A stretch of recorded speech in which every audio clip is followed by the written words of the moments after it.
Ngayon po magluluto ako ng sinigang na isda sa mustasa. Ang ingredients natin, yung ating pong isda, 500 grams. Yung ating mustasa,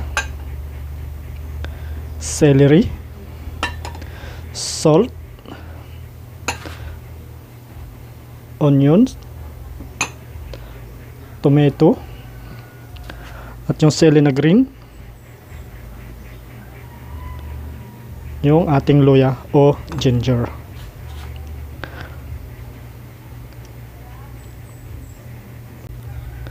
Magsisimula na po tayo magluto. Nagpainit na po tayo ng tubig sa isang kaserola. Lalagay na po natin yung ating kamatis.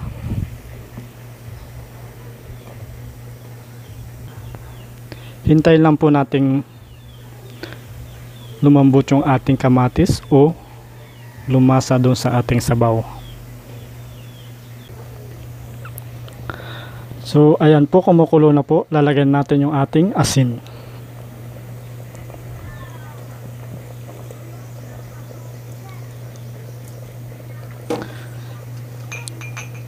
Sibuyas, luya,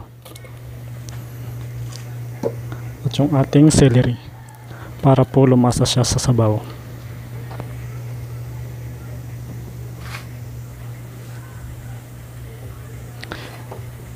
Hintayin lang natin kumulo at lalagay na natin yung ating isda.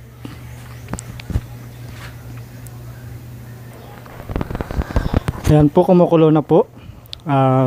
Natimplahan na rin natin. Okay na yung lasa.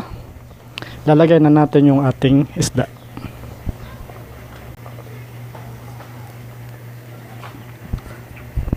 Ayan po, nalagay na natin yung isda.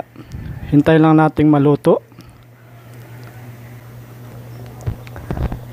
Lagay na rin natin yung ating green na sili. Hintayin lang natin maluto yung isda at lalagay naman natin yung ating mustasa. Ayan po, after 2 minutes luto na yung ating isda. Lalagay na natin yung ating mustasa. Ayan po, luto na po ang ating sinigang na isda sa mustasa.